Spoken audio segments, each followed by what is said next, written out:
masing-masing yang akan berbagi ilmu dan pengalaman kepada kita semua. Yang pertama kami mohonkan untuk naik ke atas panggung yang terhormat Bapak Dr. Haji Ahmad Saroni, Wakil Ketua Komisi 3 DPR RI. Kami persilakan. Yang kedua, Bapak Dr. Wawan Hari Purwanto, SHMH dari Badan Intelijen Negara. Kami persilakan. Yang ketiga, Ibu AKP Maratul Aini SH, penyidik Direktor Tindak Pidana Cyber Barreskrim Polri. Sibar ya Bu, mohon izin. Kemudian yang keempat, Ibu Yuni Andarwati merupakan influencer peduli korban scam. Kami persilakan untuk naik atas panggung. Mohon izin saya ke atas panggung.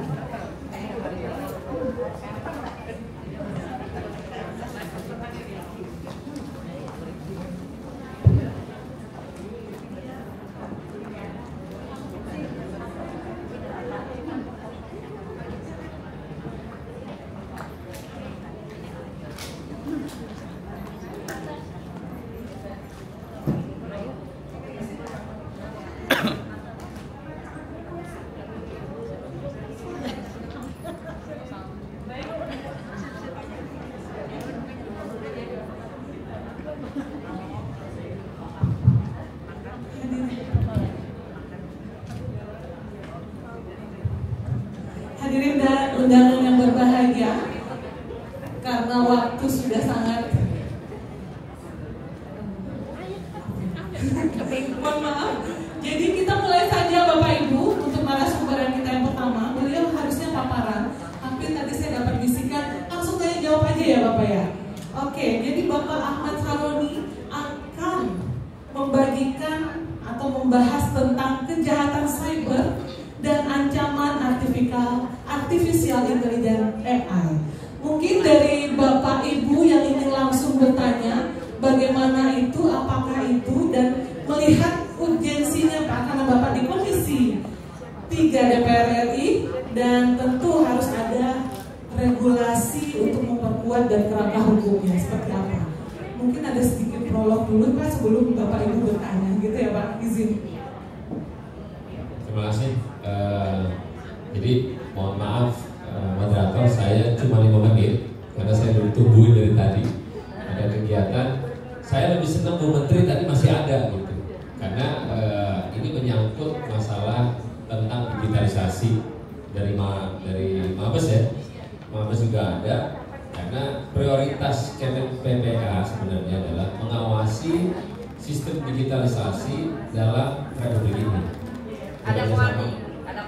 Ya, jadi ini ada perlu disikapi dalam pengawasan yang cukup. Yang pertama adalah dari pengawasan untuk mendahului pengobatan para mereka yang terkena kekerasan seksual. Siapapun yang berakibat dalam kekerasan seksual, yang utama adalah mungkin Pak Ibu nanti sampaikan ke pimpinan. Jadi jangan nunggu dulu laporan atau terkait dengan para pihak. Jadi kebiasakan sekarang karena era digitalisasi ini lebih kuat, dan Pak Kapolri kan sudah sampaikan ada pembukaan laporan lewat media sosial. Jadi kan saya selama ini kan merhatiin itu, kebanyakan polisi di daerah dimanapun berada terkait dengan kekerasan seksual itu lambat. Jadi karena lambatnya di momen ini saya sampaikan langsung, harus tadi ada Bu Menteri. Nah, pengawasan ini penting karena apapun ceritanya kekerasan seksual itu adalah yang utama bagaimana kita mengobati. Nah, setelahnya baru pihak penegakan hukum menyikapi apa yang perlu disikapi. Jangan selalu dulu pasti alasannya belum ada laporan. Jangan, Ibu nanti sampaikan ke pimpinan. Saya sering banget menyampaikan itu di ruang media sosial saya. Jangan pernah nunggu laporan, karena pasti kalau sesuai aturan memang harus laporan dulu baru ditindak, itu aturannya. Tapi karena sekarang di era modernisasi, kita lebih baik jemput bola. Dan hal lain adalah mungkin itu lebih penting. Tadi sebenarnya saya mau berikan paparan karena waktu yang telah lumayan agak lama, molor waktu lebih 1,5 jam. Kiranya saya tidak bisa berlama-lama karena ada kegiatan lain. Demikian. Terima kasih Bapak. Kita berikan tepuk tangan yang meriah Bapak Ahmad Saroni. Artinya pentingnya regulasi yang kuat ya Bapak dan dukungan legislatif tentunya dalam Bapak di DPR RI dalam menciptakan ekosistem digital. Teman-teman ada yang ingin bertanya, Bapak Ibu sekalian, Ibu nanti ingin bertanya, mohon dibantu mic-nya.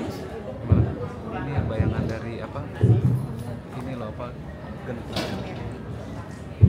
Mohon izin saya tidak bertanya tapi menambahkan apa yang disampaikan Bapak Saroni tadi untuk kepada Ibu, di mana ini kita lihat ada ini mungkin menyimpang dari cyber tapi ini salah satu yang menjadi korban dari perempuan-perempuan di tempat publik.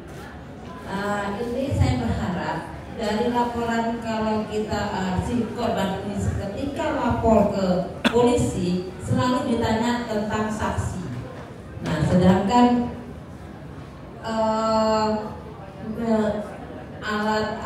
alat dari CCTV pun jauh dari jangkauan. Nah, ini yang harus mungkin ditambahkan seperti yang disampaikan Pak Saroni itu saya setuju sekali. Tanggapilah mereka dengan baik, jangan ditambah lagi disuruh ada saksi lah, disuruh ini, disuruh itu sehingga malah menjadikan tidak menjadi nyaman untuk menyampaikan ke polisi, justru malah takut. Ini kan menjadi tidak jerah untuk para pelaku-pelaku di jalan. Terima kasih Ibu Nani. Mungkin pertanyaan langsung ke Pak Ahmad Saroni dulu. Silakan Ibu. Baik. Iya, terima kasih Pak Saroni. Saya sempat baca paparan Pak Saroni bahwa salah satu cara untuk mengatasi cybercrime ini atau cybercrime ini adalah adanya Take Down Act. Di Indonesia sendiri, menurut Pak Saroni, siapa leadernya atau institusi mana yang berani dan bisa melakukan Take Down Act itu terkait dengan cerita-cerita ataupun paparan-paparan yang bisa merusak mental anak bangsa? Itu tadi. Ini kalau ada Bu Menteri saya senang banget. Ini Bu Menteri yang berburu semua. Nah, Bu Menteri KPPA harusnya bekerja sama dengan Kominfo terkait dengan digitalisasi. Ini mudah sebenarnya, tapi tidak mudah karena undang-undang itu belum mempunyai kekuatan yang pasti. Nah, tadi Bu Menteri bilang masalah terkait masalah media sosial di bawah umur, anak udah melakukan hal-hal demikian segala macam. Nah, itu Menteri KPPA berkomunikasi kerjasama dengan Menkominfo. Saya pertama kali yang menyampaikan kepada Menkominfo untuk bikin aturan undang-undang batas umur yang diperbolehkan oleh anak. Kenapa? Ini sangat membahayakan karena sifatnya media sosial sekarang terbuka. Dan yang Ibu Nani sampaikan tadi itu betul. Ini kebetulan ada orang Barreskrim. Saya sering kali menyampaikan untuk tidak bertele-tele menerima laporan di era sekarang. Kenapa? Karena kalau bertele-tele nanti perlu surat laporan, nanti harus ada saksi, ada CCTV, nanti polisinya males. Nah, ini saya sudah seringkali berkali-kali ke Mabes Polri untuk menyampaikan hal-hal di ruang publik. Nah, kebetulan ada dari KPPA. Nah, ada kecepatan yang dilakukan misalnya. Terkadang karena dia mau melakukan sifatnya jemput bola, terkait dia takut dengan undang-undang.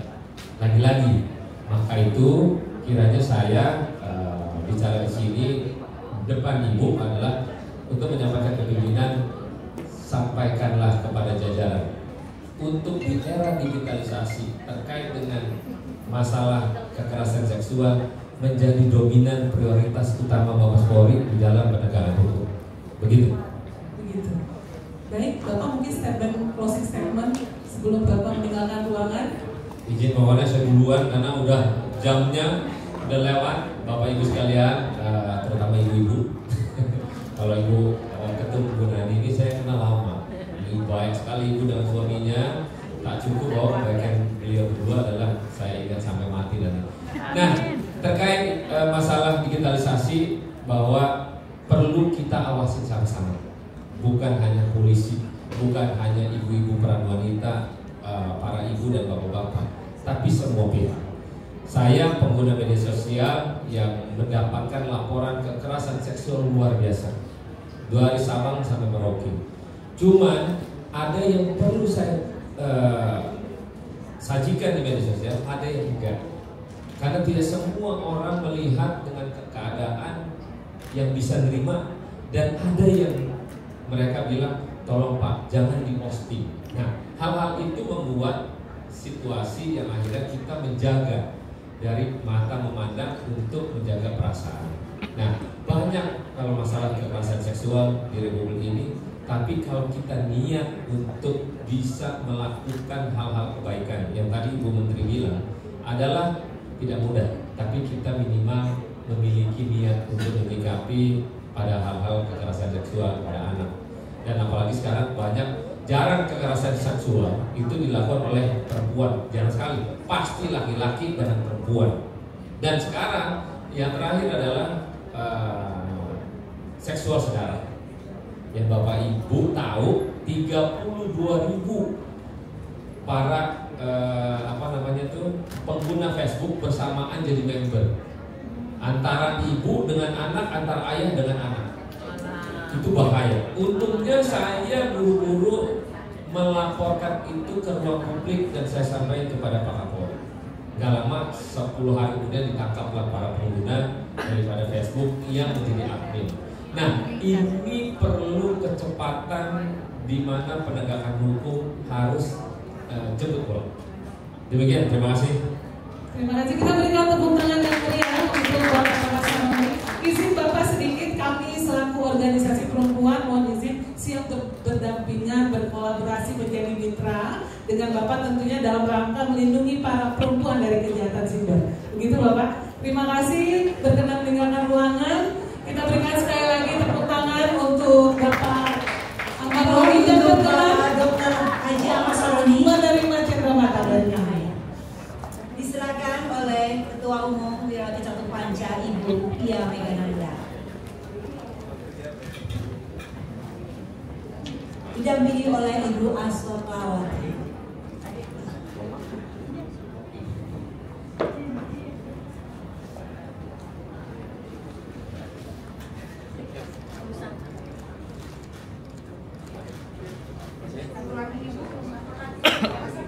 Satu lagi Bapak serahkan cenderamata. Terima kasih. Kita berikan tepuk tangan sekali lagi untuk Bapak Ahmad Saroni dari anggota DPR RI Komisi 3. Terima kasih.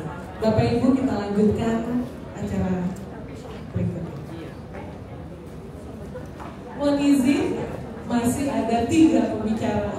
Kita akan mempersilahkan untuk yang pertama, untuk yang kedua tentunya Bapak Dr. Wawan Hari Purwanto, SHMH, dari Badan Intelijen Negara, ahli dalam perspektif intelijen dan pertahanan cyber. Begitu Bapak.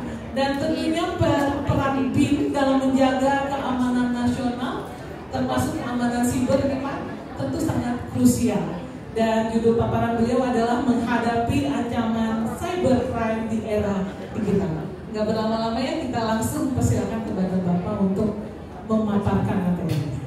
Yes, terima kasih. Ini kalau saya paparan terus semua pada terpapar. Kalau kita lihat persoalan digital ke depan akan lebih perlu waspada, karena semua ini bisa masuk. Bukan hanya soal kekerasan, seks maupun juga masalah politik, tapi juga akan merambah kepada pengaruh terhadap kejiwaan seseorang dalam menggerakkan sesuatu, dan ini luar biasa. Maka kalau ada para pakar yang melakukan riset-riset, salah satu yang perlu kita kaji adalah operasi penggalangan untuk menggerakkan seseorang di tingkat apapun, di usia berapapun, untuk melakukan sesuatu yang sesuai keinginan penggerakan ini. Ini yang sering tidak disadari. Dulu sebelum ada medsos, kita mungkin ya kehidupan lebih tentram, lebih tenang. Begitu ada medsos, kejadian detik ini bisa ditiru di di lokasi yang berbeda, cepat sekali. Bukan hanya di satu negara, tapi antar negara.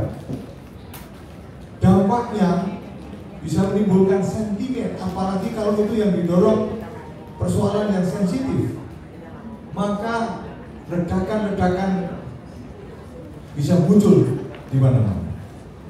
Bapak Ibu sekalian, kalau korban sudah berjatuhan, siapa yang bertanggung jawab?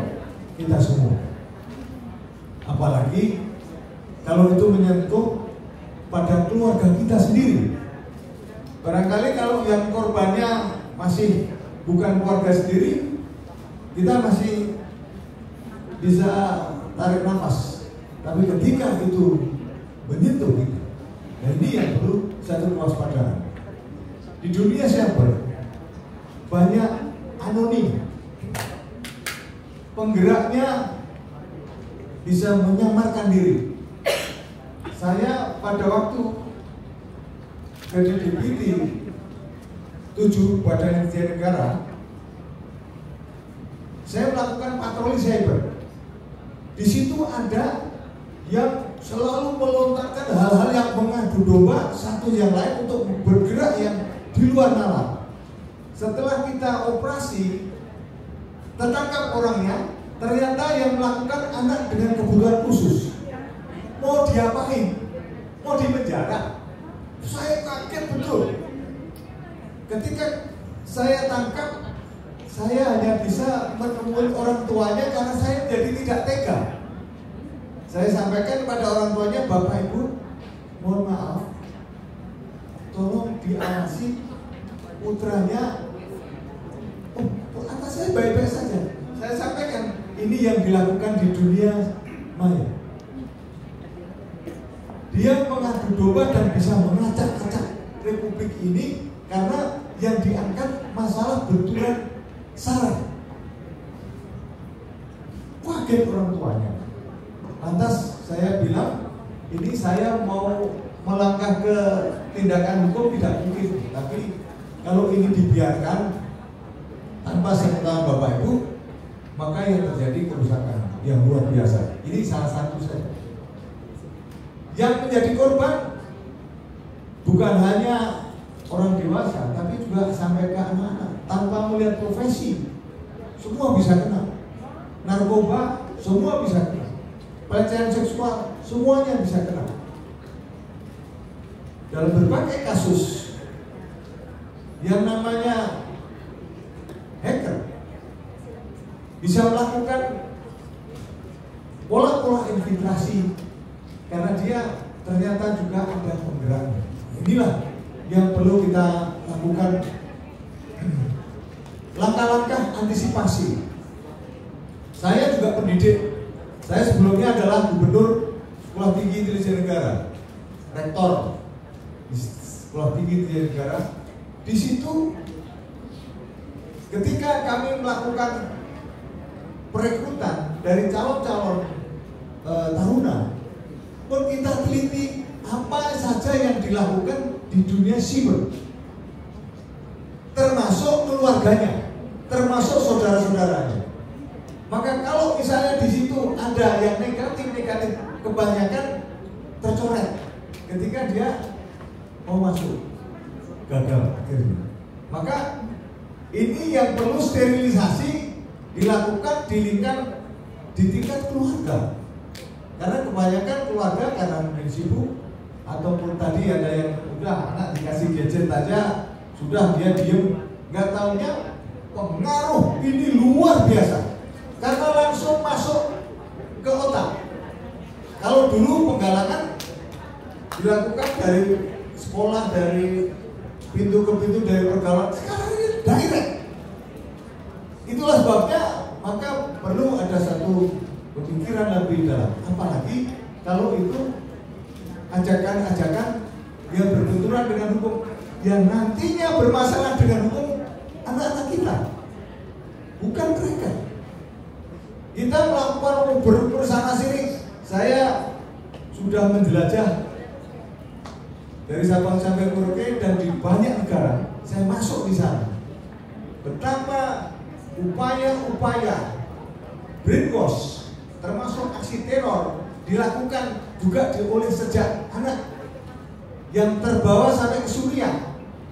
Pikiran anak ketika melihat segala sesuatu dia menyilangkan tangannya begini. Ini karena melihat ketika orang tuanya terlibat di sana, tanda ini adalah ini dibunuh. Kalau ini sejak dini di usia sekolah, di usia 6 sampai 12, apa yang terjadi nantinya? Kekerasan-kekerasan lainnya, tidak hanya kekerasan seksual saja, tapi tatkala dia sudah ininya terpengaruh oleh apa yang diinginkan di sana, dia haus dan selalu dibuka, nanti akan masuk banyak sekali konten-konten seperti itu. Daya rusaknya luar biasa. Di zaman sekarang sama, pengaruh ketika dibuka, orang bercengkrama di Facebook, bercengkrama di sosmed lainnya, IG ataupun tipu menipu pun terjadi. Banyak human trafficking terjadi juga akibat tidak memfilter itu, termasuk perdagangan anak di bawah umur ke luar negeri. Banyak yang kita tangkap waktu itu, kemudian kita lakukan upaya-upaya pembinaan. Memang kalau di intelijen tidak boleh terbuka, kalau di kepolisian memang harus terbuka.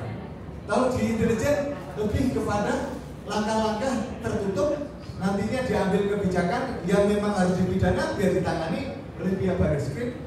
Kemudian untuk pembinaan dilakukan oleh PPA dan juga LSM-LSM yang berkait dengan itu.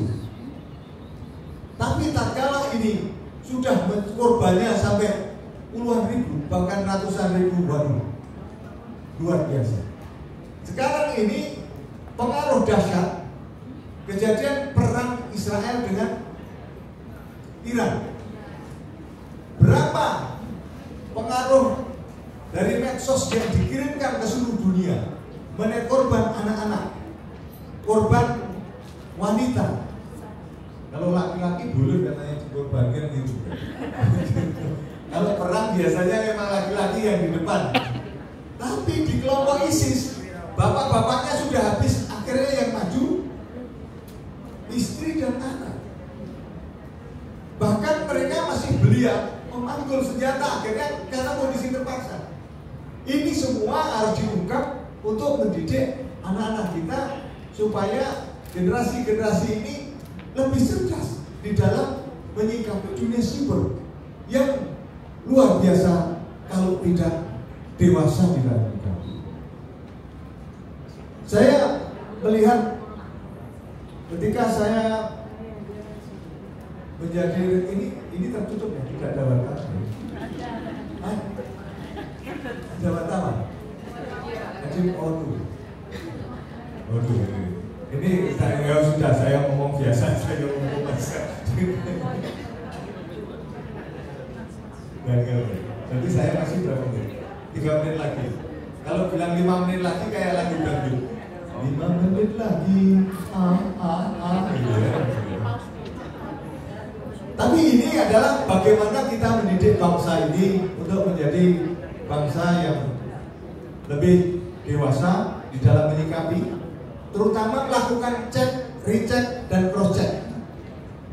Karena satu berita itu kadang-kadang ya salah ditambahi, dibumbui untuk ada efek dramatis, padahal kejadiannya tidak seperti itu, yang akhirnya menimbulkan gejolak semangat orang untuk melakukan sesuatu yang ujung-ujungnya ternyata itu pelanggaran dan ada sanksinya.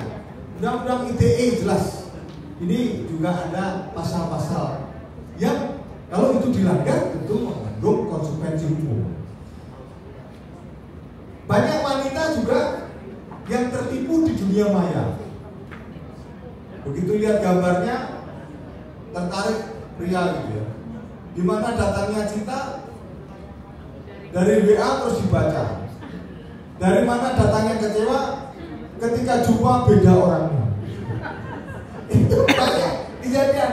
Akhirnya banyak yang sudah tertipu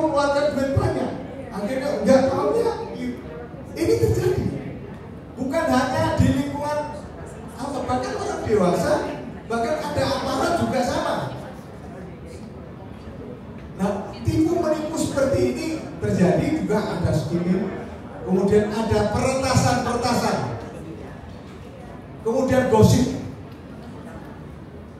Oh, udah makan gosip repot. Dulu saya juga sempat digosipin sama Britney Spears waktu. Biar ngomong asal sombong ya gitu.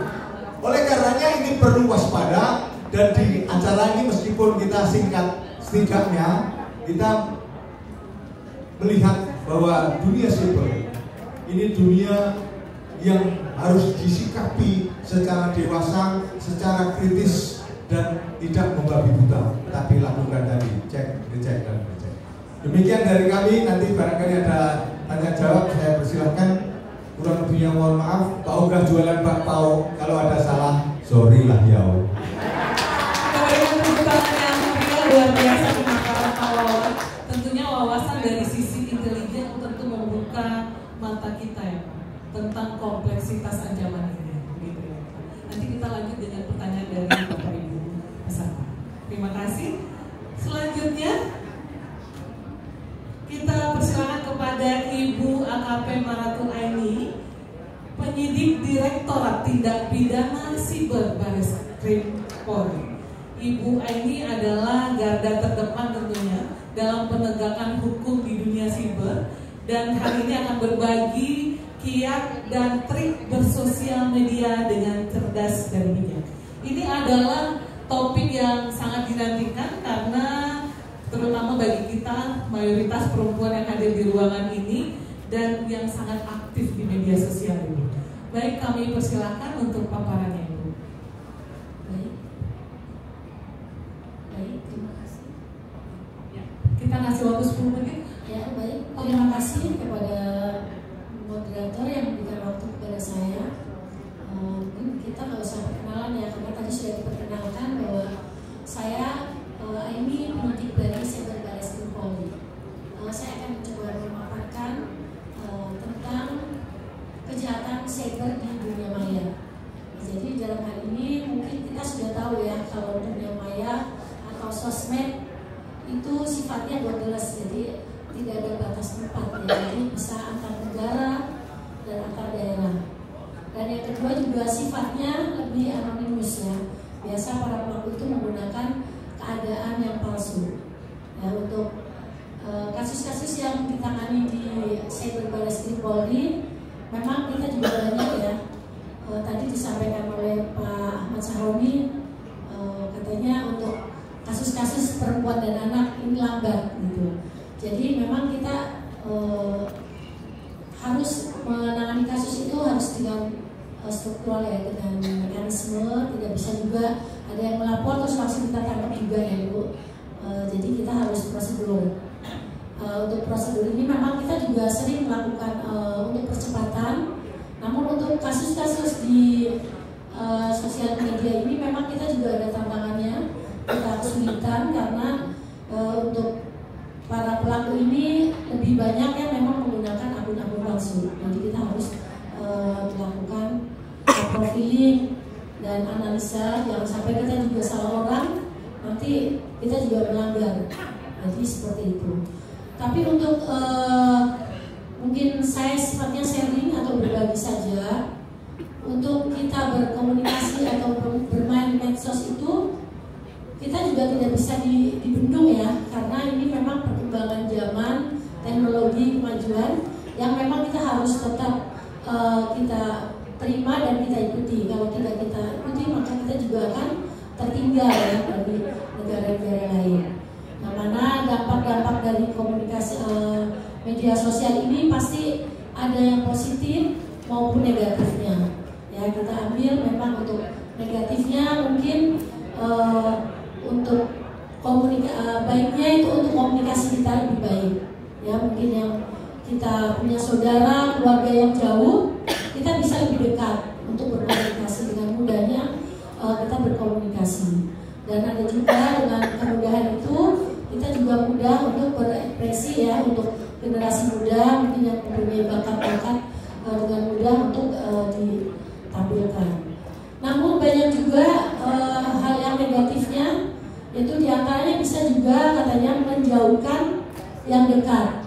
Ya, contohnya ya yang mendekatkan yang jauh dan menjauhkan yang dekat. Jadi kita satu keluarga dekat ya, ada anak, ibu, bapak, karena semuanya sibuk dengan gadgetnya masing-masing sehingga kita jauh ya, karena kita mungkin komunikasinya dengan yang jauh. Itu salah satu hal yang negatif dengan adanya sosial media.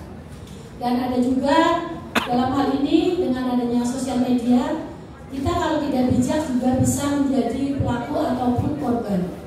Ya, dalam hal ini mungkin bisa menjadi korban pelecehan seksual secara digital ataupun juga bisa menjadi korban penipuan.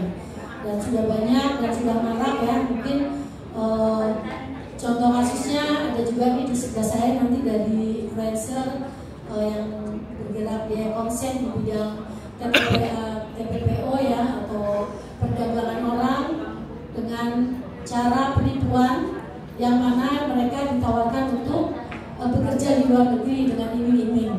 Ya, saya bilang tadi cerita sebentar bahwa banyak yang dipulangkan dengan kondisi yang sangat mengenaskan. Ada yang luka parah dan ada juga bahkan yang meninggal dunia ya.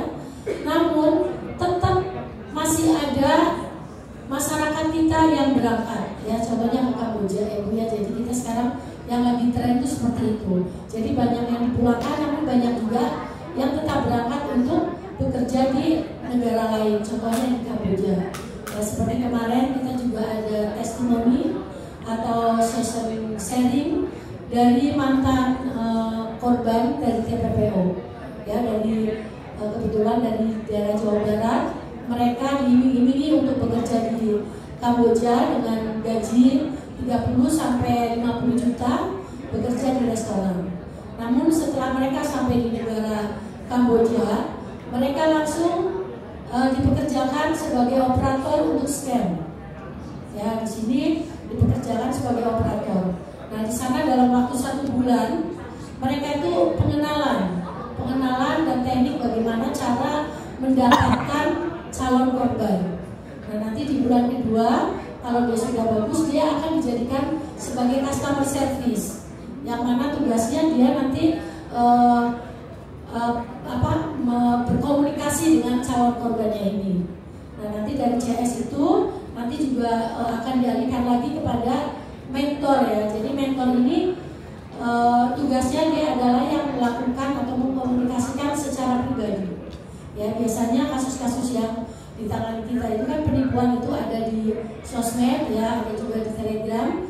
Namun dari para pelaku ini itu yang 3 komponen tadi, ada yang namanya panel, customer service dan juga mentor, itulah yang bekerja bagaimana caranya supaya mendapatkan korban.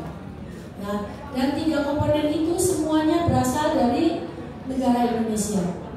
Ya, dari negara Indonesia mereka memang diwajibkan harus, kalau mereka tidak bisa mendapatkan korban, mereka juga akan mengalami penyiksaan. Ya, untuk yang laki-laki bisa dilakukan penganiayaan, dan yang terhadap perempuan juga bahkan ada yang harus melayani nafsu daripada leadernya yang di atasnya lagi. Ya, jadi kemarin dari session itu ada bahwa dalam kondisi dengan penipuan atau scam ini itu ada siklusnya. Yang paling tinggi adalah bosnya, dan bos itu yaitu orang Kamboja asli yang tidak bisa berbahasa Indonesia.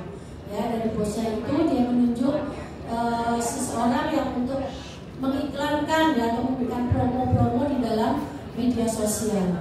Nah, itu juga dari Korea sendiri, dari Kamboja. Selanjutnya di bawahnya lagi ada bagian keuangan. Bagian keuangan ini juga sama dari Kamboja juga. Mereka tidak bisa berbahasa Indonesia, namun mereka akan memberikan tugas kepada leader. Nah, leader ini siapa? Leader ini adalah orang Indonesia, tapi yang bisa berbahasa Cina. Ya, di situ dia jadi sebagai penyambung antara pimpinan atau bosnya dengan di bawahnya yang 3 siklus tadi, yaitu panel, customer service, dan mentor. Nah, dia yang akan menekan bagian 3 orang ini ya, yang dari Indonesia ini. Jadi dia memang ditekan di minimal dalam 1 hari dia harus mendapatkan menghasilkan uang, karena di otak ini dari bosnya ini yang ada hanya uang dan uang. Bagaimana teknik untuk melakukan scam ini? Banyak cara ya. Jadi cara yang dilakukan bisa dengan investasi kripto, ya, investasi bodong, dan banyak juga dengan menggunakan cara live scam.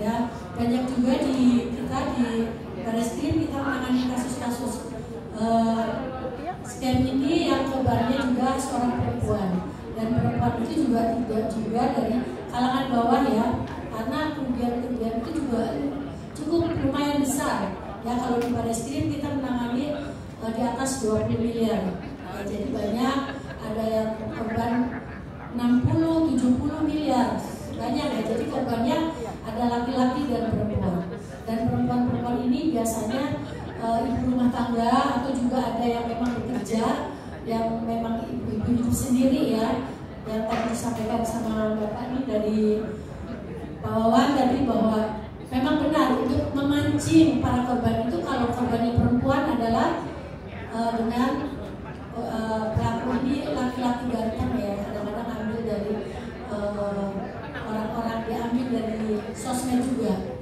Sebenarnya semua pelakunya itu adalah orang-orang kita juga, orang-orang Indonesia yang memang bekerja di Kamboja. Jadi itu untuk kasus-kasus yang kita tangani di Barreskrim Mabes Polri, yaitu kasus cybernya. Dan ada juga yang modusnya memang mereka menawarkan, memperuntukkan untuk investasi kripto. Ya, mereka membuat link atau promo di sosial media, mungkin ada di Facebook, ada di IG juga. Nanti diarahkan ya, calon korban ini diarahkan untuk bergabung atau join grup di Telegram. Dan di Telegram ini nanti sudah ada grupnya, sudah ada bagian-bagiannya yang tadi saya sebutkan. Ada bagian CS, ada legal, ada panel dan lain sebagainya di situ. Jadi seolah-olah di situ memang ada suatu perusahaan yang mengembangkan untuk investasi dengan iming-iming mendapatkan keuntungan. Jadi di situ banyak yang menjadi korban dan dilaporkan dan kita tangani di Barreskrim. Dan juga yang tadi saya sampaikan love scam ya, jadi korbannya banyak ibu-ibu yang menginvestasikan uangnya ke kripto dengan diawali mereka berkenalan di sosmed, kemudian menjalin hubungan, berpacaran di dunia maya, yang akhirnya kadang-kadang perempuan itu kan lebih banyak menggunakan perasaan ya dibandingkan pikiran, karena perasaan sudah merasa sayang, disanjung, akhirnya nanti pelaku ini dengan mudah untuk mendapatkan uang dari si korbannya. Dan korban juga pasti kalau sudah berpacaran di dunia maya, ini banyak kita temukan mereka itu melakukan video konsep. Nah inilah yang benar-benar yang sangat merugikan korban, karena kalau sudah dilakukan video konsep, nanti pelaku ini akan merekam, ya akan merekam video tersebut, dan apabila si pelaku ini akan meminta atau ini dan tidak diberikan atau dia berhenti, dia akan selalu mengancam akan meninggal luaskan. Nah karena dari kalangan yang kita tangani ini kan kalangan ke atas ya, jadi kan dia juga mempunyai privasi, dia berpikir malu ya kan, jadi akhirnya akan menuruti apapun yang diminta oleh pelaku. Jadi kasus-kasus yang kita tangani juga sudah ada yang kita ajukan ke penuntut umum, sudah ada yang disidangkan, dan akibat dari korban itu juga banyak ya. Sebenarnya itu sangat merugikan dari perempuan, di samping kita juga kehilangan materi, kadang-kadang rumah tangga juga menjadi berantakan.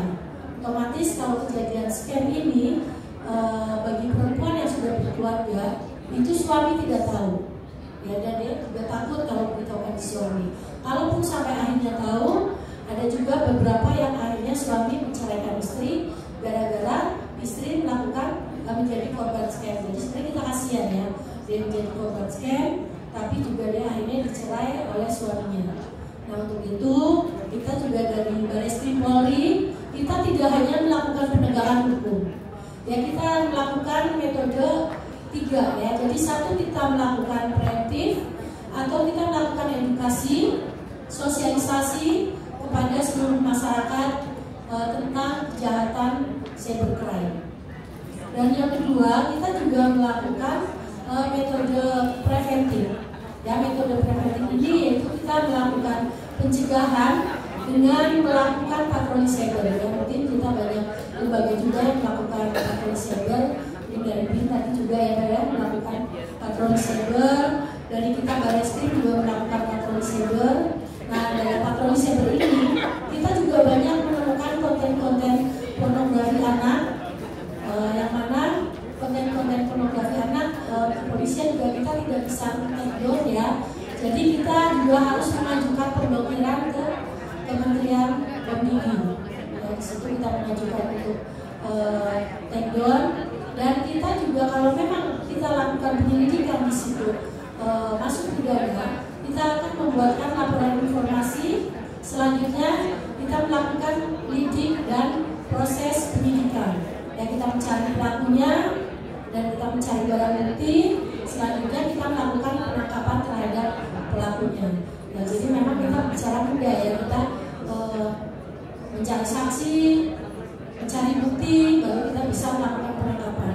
Karena kita juga tidak bisa langsung menangkap tanpa adanya bukti. Ya, jadi mungkin tadi yang ditanya oleh Ibu Oki ya, siapa tadi yang ditanya masalah kasus pelecehan seksual, ya memang kita membutuhkan itu karena polisi ini kan melakukan penegakan hukum tidak berhenti di kepolisian. Kita akan melanjutkan ke kejaksaan untuk dilakukan penuntutan, dan jaksa pun akan dilanjutkan lagi ke persidangan seperti itu. Baik, cukup. Iya, boleh 1 menit lagi silakan Ibu. Jadi mungkin itu yang kita sharing ya, supaya tahu bahwa memang kepolisian penegak hukum, tapi kita bukan di akhir. Kita ini polisi itu di awal. Ya, kita memang tugasnya mencari bukti-bukti bahwa benar itu terjadi tindak pidana dan bahwa benar itu adalah pelakunya. Setelah kita dapat mencari bukti dan pelakunya, baru kita mengajukan ke kejaksaan untuk dilakukan penuntutan oleh jaksa. Jaksa pun juga tidak langsung menerima dari kepolisian, akan dilakukan penelitian. Kalau memang kurang pasti akan dikembalikan untuk dilengkapi.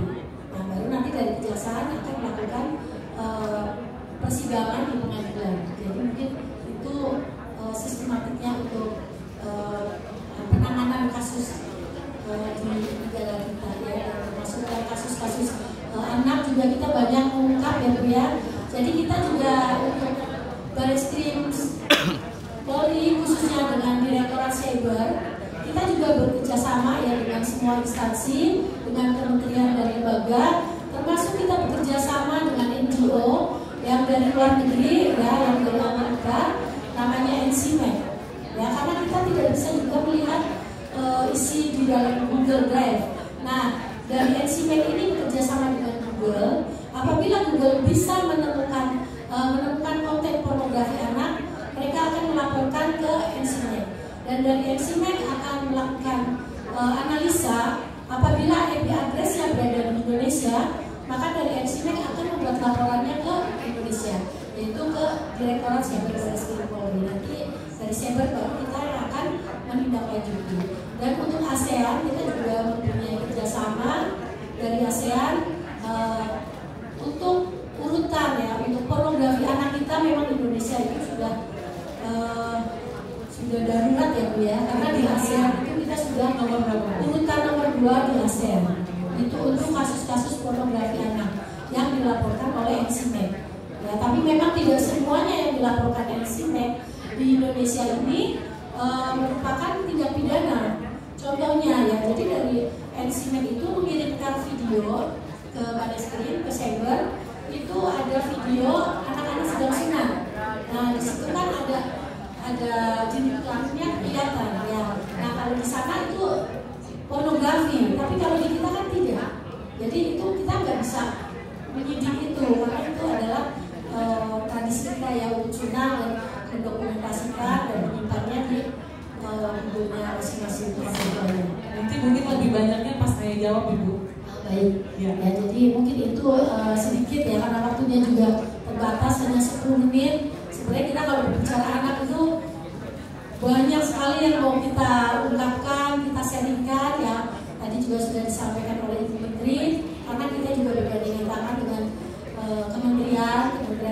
Perempuan, Kementerian Kominfo dan lembaga lainnya. Ya, terima kasih. Terima kasih banyak, kita berikan tepuk tangan yang meriah untuk Ibu Aini. Intinya penegakan hukum dan langkah pencegahan dari kepolisian sangat kita nantikan, Ibu. Begitu. Sekali lagi tepuk tangan untuk Ibu Aini. Bapak Ibu sekalian, selanjutnya masih ada pembicara cantik kita. Biasanya kita dipanggil Miss Yuni, ya, yang terkenal ya, Miss Yuni. Beliau adalah seorang influencer yang suaranya sangat didengar oleh masyarakat, terutama dalam isu scam. Benar ya, Miss Yuni ya. Sebelum Miss Yuni paparan, kami mohonkan untuk memutarkan video terlebih dahulu. Kami persilakan. Volumenya, ya. Suaranya tolong.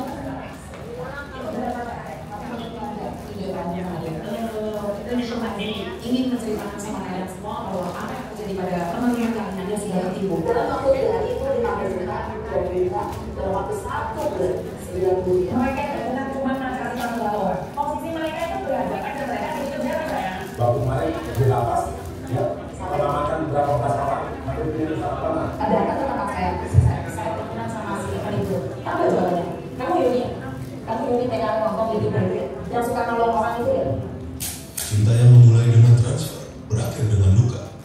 Jangan biarkan hatimu dijadikan alat bisnis oleh penipu. Sampai di Indonesia pernah terjadi. Oh, dia udah biasa berapa? Seorang BNI yang katanya repot, masa iya sih teleponnya sama pembantu Bapak?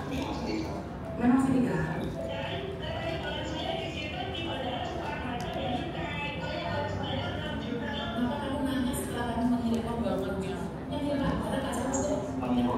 Oh, kami menipu. Ini pekerjaan kamu itu akan dijaga sama Tuhan. Gak usah gitu lah. Jujur loh, kadang kamu kata-kata ngomong. Mereka akan berbuat kamu malu. Supaya jujur ada orang lain. Kita dulu saya isi karena nggak kerja. Ada orang saya. Samanya sebagainya. Saya juga pakai kerja. Saya juga pakai kerja. Karena banyak tidak sedikit PNI yang sudah terjatuh di lubang penipuan dengan paket dan kedok bea cukai. Korban bisa tertipu hingga puluhan juta.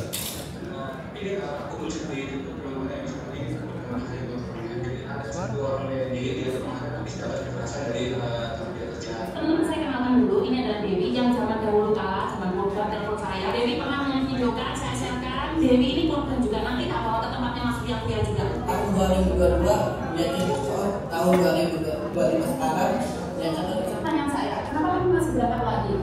Ngapain enggak? Kamu komputer gak bisa? oh tidak mudah. Gak penting? Oh enggak, tanya Pak.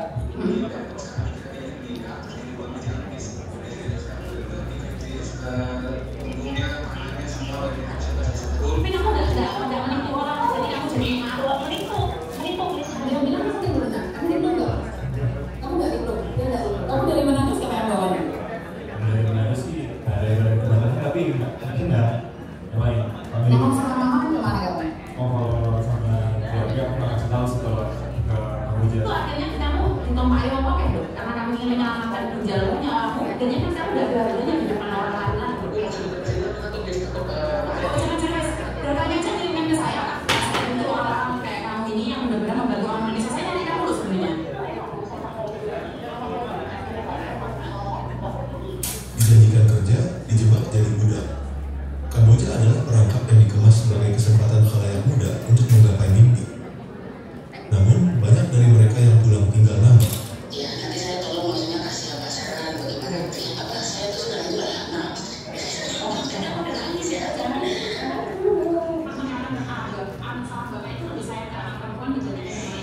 Kenapa kok sampai belajar sama Bapak?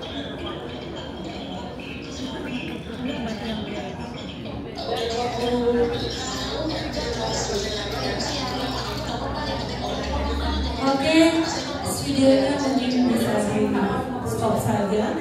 Miss Yuni, pengalaman Anda berinteraksi dengan korban scamming, teman-teman korban juga ada datang nih beberapa orang ya. Dan seperti apa sih modusnya, apa yang paling sering menargetkan perempuan, mungkin silakan untuk bercerita dengan kita semua.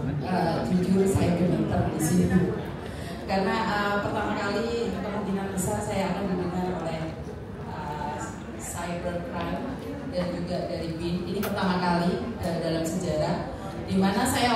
biasa bisa ada di sini ini karena Anda semua. Terima kasih Ibu semuanya. Terima kasih. Jujur saya sebenarnya saat masuk di sini saya ingin meneteskan air mata karena saya sebagai perempuan yang berjuang di luar negeri. Pertama, saya tidak peduli dengan Kamboja Ibu, karena bagi saya tidak ada hubungan dengan saya. Setiap kali jenazah pulang tidak ada hubungan dengan saya. Saya adalah pekerja migran Indonesia yang berada di Hong Kong. Sama sekali tidak ada hubungan dengan saya. Jadi saya bodoh amat. Tetapi mendengarkan video-video tadi yang mengatakan bahwa teman-teman saya, saudara-saudara saya, itu diperas dengan cara lost scam, mengaku bea cukai, mengaku sebagai polisi, mengaku sebagai ini, sebagai itu, ternyata mereka ada di Kamboja. Karena itulah saya terus berbicara tentang Kamboja scamming.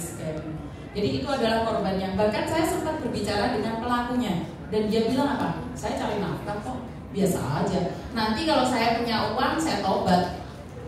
Nah itulah yang ngeri banget. Kenapa ya? Mungkin bahasa saya untuk kelas menengah ke atas itu tidak cocok ya ibu-ibu ya. Karena edukasi yang saya berikan bisa saya katakan adalah orang menengah ke bawah. Karena masyarakat nggak akan bisa memahami, jujur nih, kalau orang atas berbicara saya itu ngantuk. Jadi saya nggak paham soalnya dengan bahasa intelektual. Saya tahu bahasa saya tidak sopan, tetapi itulah cara saya untuk menyadarkan perempuan. Jadi saya selalu bilang, Mbak, kamu itu udah ditipu, masih nggak nyadar, tak jambar rambut dulu nanti. Karena kenapa Bu? Kalau kita, oh iya kamu ditipu ya, oh ya udah nggak apa-apa, ikhlaskan besok lagi, kan nggak lucu Bu. Jadi saya secara pribadi edukasinya, ya dengan keras Bu. Karena banyak sekali orang bilang bahwa arogan, tetapi orang yang berbicara halus, tapi meracuni. Seperti tadi scammer tadi kan ngomongnya halus Bu. Tadi kan ditawarin pekerjaan dengan gaji 15 juta sampai 60 juta. Pada kenyataannya 135 juta Bu gajinya. Tapi ginjalnya hilang. Ya, tadi yang ada di situ Imran keterbelakangan mental. Menjual ginjalnya aslinya 200 juta Bu. Tetapi mendapat informasi 135 juta, yang 5 juta dikasihkan calonnya, yang 10 juta kasihkan ibunya, yang 120 juta dimakan setan. Ditipu Bu, ditipu lagi. Dan kalau kita berbicara tentang perempuan, tadi yang saya katakan melayani leader, bisa dibilang leadernya, karena dia tidak mencapai target untuk menipu orang. Kenapa? Dia tidak mencapai target, nggak ada masalah. Tidur dengan 10 leader, hamil, melahirkan di Indonesia, sekarang ada di Yogyakarta. Ini fakta yang tidak pernah terungkap.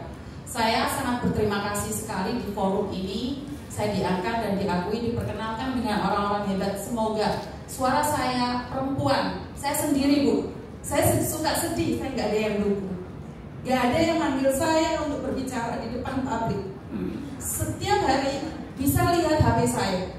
Per hari itu kalau saya live Bu, yang telepon itu non-stop, pingin curhat masalah ini, masalah itu. Tapi saya manusia biasa. Saya cuma nanya nih, pemerintah nggak ada tempat untuk curhat untuk rakyatnya. Dari Barreskrim, dari BIM, mungkin dari cyber. Sebegitu susahkah menampung suara rakyat? Ya kalau kita cuma berbicara secara pakar, apakah pakar yakin tahu keadaan di dalam? Kan mereka hanya menganalisa berdasarkan analitik, berdasarkan kajian. Tapi mereka berbicara langsung tidak. Mereka berbicara langsung kalau korban sudah ditangani, sudah diselidiki. Tetapi berapa banyak korban yang di luar sana yang tidak tersentuh. Jadi target saya adalah yang tidak tersentuh oleh pemerintah.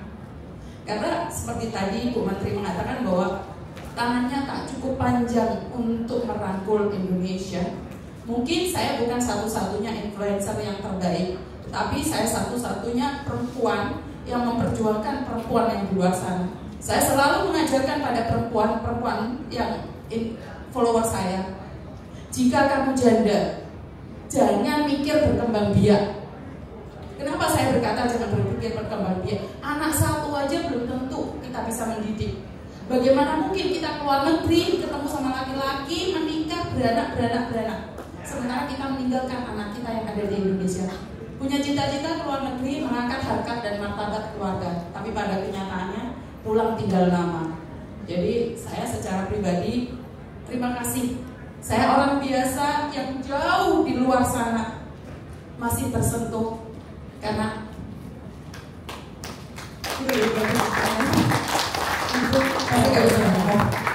jadi saya sangat berterima kasih ada ibu, ada bapak. Tadi saya ingin ngomong sama Pak Saroni, kenapa banyak hal yang ingin saya sampaikan, cuman poinnya satu.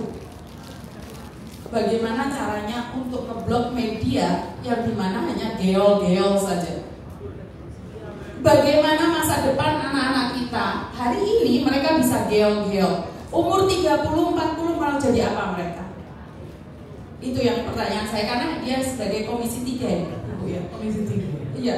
Jadi mungkin pesan saya tak tersampaikan. Saya cuma ingin bilang, saya orang biasa, rakyat yang jauh dari kata kota. Bahasa saya mungkin tidak seindah, dan saya bukan pendidikan, Bu. Jujur saya itu sebenarnya S3 ya, Bu ya. Saya S3 ya, Pak ya. SD, SMP, SMA. Jadi S3, SD, SMP, SMA. Jadi saya lulusan S3, tapi pada kenyataannya saya yang melihat di luar sana. Dan sekali lagi terima kasih. Terima kasih, kita berikan tepuk tangan yang meriah. Sangat terharu, dan peran influencer ini memang sangat krusial di dalam masyarakat tentunya, karena bisa memberikan edukasi langsung, bisa berhubungan langsung dengan masyarakat kita yang mungkin di pemerintah belum terjamah ya. Begitu ya Miss Yuni. Dan mungkin karena kita hadir di sini semuanya adalah organisasi perempuan, kita bisa lanjutkan hal ini Ibu Pia, dengan mungkin mendukung Miss Yuni sebagai influencer untuk kejahatan siber, dan tentunya harapannya Pak Wawan, Ibu Eni bisa mendukung kami para pimpinan-pimpinan organisasi perempuan di sini. Ya begitu Miss Yuni, insya Allah nanti kita akan sampaikan ke DPR RI, ke Pak Ahmad Saroni dalam bentuk mungkin dalam bentuk jurnal atau pokoknya kelanjutan ke depan, begitu mungkin bisa ya Bu ya. Kita berikan tepuk tangan sekali lagi untuk para pembicara hebat kita, dan kita akan masuk kepada sesi tanya jawab. Saya akan buka satu sesi dulu untuk 3 penanya. Kami persilakan untuk Bapak Ibu tunjuk tangan dan perkenalkan diri dan dari mana. Kami persilakan, mohon dibantu mic-nya. Siapa dulu? Ibu Ketua Panitia dulu, Ibu Lupi ya. Boleh, silakan Ibu. Assalamualaikum warahmatullahi wabarakatuh. Salam sejahtera. Terima kasih yang sudah bertahan untuk kita sama-sama berjuang mengangkat kasus ini, karena kasus ini sudah bukan main-main ya. Benar-benar yang kita seriusin. Oleh sebab itu saya sebagai ngotot banget saya sama Mbak Pia untuk mengangkat ini ya Mbak Pia. Karena sebetulnya di sekitar saya pun ada korban-korban yang banyak curhat ke saya, tapi tidak berani speak up. Dan itu juga bukan yang strata pendidikannya sampai S3 itu enggak, malah dia doktor apa-apa gitu, karena kesepian, single parent, di ini dan nilai yang ini kan betul Bu, miliaran berdua rumah. Sampai sekarang beliau di rumah sakit yang untuk psikologis itu Bu, yang di Polri, rumah sakit Polri. Jadi betul-betul dia tidak mau speak up itu karena malu. Jadi artinya itu bodoh saya sendiri. Jadi nggak bisa kasusnya itu dicidik karena dia ngumpet gitu Bu. Dan akhirnya menjadi benar-benar dia terpuruk sendiri gitu. Jadi betul-betul itu malah mau bunuh diri dan sebagainya. Sampai nggak boleh ada benda-benda yang ada di sekitar dia. Itu terjadi dan saya kenal banget. Nah oleh sebab itu bagaimana caranya, tadi Ibu dari Bareskrim kan Bu Eni, itu sebaiknya kalau orang yang nggak bisa speak up seperti yang curhat-curhat ke Bu Miss Yuni, itu bagaimana cara penyalurannya, jangan sampai korban-korban menjadi lebih banyak lagi. Dan tidak satu Bu, saya kenalnya ada beberapa yang curhatnya hanya pribadi begitu. Terima kasih. Wassalamualaikum warahmatullahi wabarakatuh. Terima kasih Kami persilakan, masih ada 2 orang mungkin yang ingin bertanya. Cukup dulu, langsung dijawab dulu ya kali ya.